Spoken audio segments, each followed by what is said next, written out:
Hi, and welcome to Anne's Family Recipe. Today I'm making Korean barbecue ground beef bowls.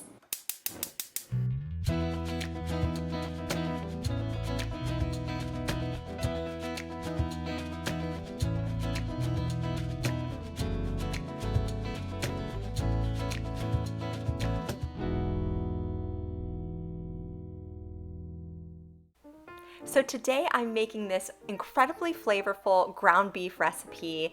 It's sweet and savory and served over a cooked coleslaw with some fried rice. So to start, I made my rice in advance, and this is just instant rice. It's equal parts rice and water. You bring it to a boil, set it off to the side for 5 minutes, and it's ready to go. And then I just allowed this to cool and popped it in a Tupperware until I needed it later in the day.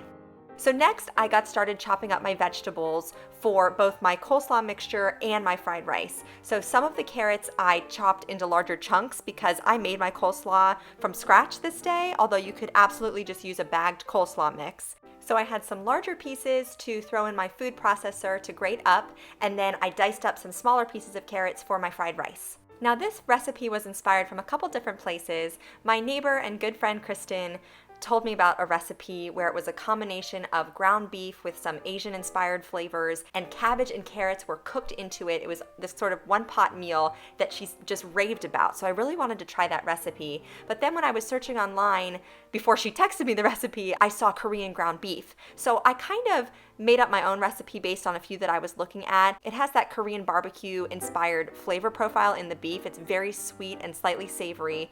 And then I wanted to separate out the coleslaw mixture because I have 4 kids who are very picky eaters, and they don't always eat something if it's all mixed together. So sometimes it's nice to have each component separated out so that at least they will eat something on their plate. So here you can see I'm using my food processor to grate up some cabbage and carrots for my homemade coleslaw. And later on you're gonna see I used a comical amount of coleslaw. My meal plan was totally off for this week, and I'd meant to use half of the head of cabbage earlier in the week and I forgot. So I had a whole head of cabbage, so I thought, oh, I'll just cook it all, but that was way too much. So you only need half of, I would say, a medium to small head of cabbage, and that would be fine. Or like I said earlier, a bag of coleslaw mix. Next, I'm cooking 1.5 pounds of ground beef in a tablespoon of sesame oil. I season the beef with half a teaspoon of ground ginger.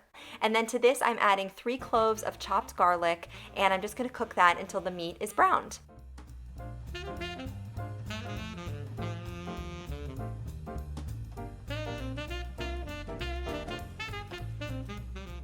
Then I drained off all of the excess grease and added in 1/2 cup of brown sugar, 1/4 cup of soy sauce, a generous pinch of red pepper flakes, or you can add in some sriracha if you have that.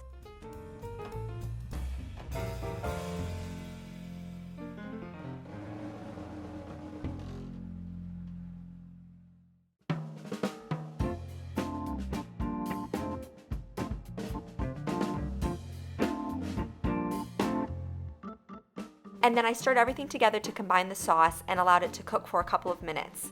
And at the end, I finished it off with 1/4 cup of chopped cilantro and about half a bunch of green onions chopped up finely. And this just adds this kind of burst of green color and fresh flavor right at the end. It is really tasty.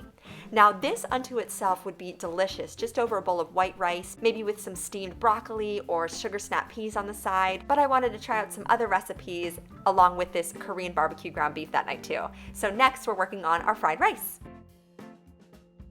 So in a large skillet over about medium heat, I added in a tablespoon of olive oil and my finely diced carrots. I think I had about 2 here, and I started to cook those. Now in the recipe in my description box below, I did include a sweet onion here too because I love the flavor of kind of caramelized onions in with fried rice. I just didn't have any in my pantry when I was making this, but I did have green onions, and I would use those too in addition to the sweet onion because they each bring their own flavor to the fried rice. And then I just add in my pre-cooked rice, stir it around with the vegetables, and then I start to season it up with soy sauce. Probably a few tablespoons to start, and then I taste it and see if it's kind of salty and savory enough to my liking, and then you can always add more as you go along. I also added in about a half a cup of frozen peas and allowed those to cook. And then once I had seasoned my rice initially, I pushed it off to the side and I added 2 eggs and scrambled them and then combined those into the fried rice mixture as well. And if you want to, you can just kind of spread the rice evenly on the bottom of your skillet and let it sit. And you will really get that kind of crispy texture on the bottom if you are looking for literal fried rice. Or if you want to keep it sort of a softer texture, just continue to stir it around until all the flavors have combined, check it for seasoning, and it's ready to go. Lastly, I'm cooking my ridiculously large amount of coleslaw mixture, and I used coconut oil for this, just about a tablespoon or 2. I didn't love that flavor. My husband did, but alternatively, you could use sesame oil for a more savory flavor, or olive oil just to kind of keep it neutral. There aren't any other seasonings in this really, besides adding a couple of chopped green onions once the coleslaw mixture has wilted. So this is kind of like to emulate sort of that egg roll in a bowl feel. I know that's a really popular recipe going around online these days as well. So you get a nice helping of cooked veggies along with your beef and your rice mixture. You can kind of mix it all up into one big concoction, or you can separate it out and maybe just make the beef with the rice or the beef with the coleslaw mixture if you want to keep it low carb. In any case, every component tasted incredible, and together it was such a delicious Asian-inspired dish. Don't forget to subscribe to my channel, follow me on Instagram at Anne's Family Recipe, and give this video a thumbs up if you liked what you saw here today. Thank you so much for joining me here in my kitchen, and I'll see you again soon with another family recipe.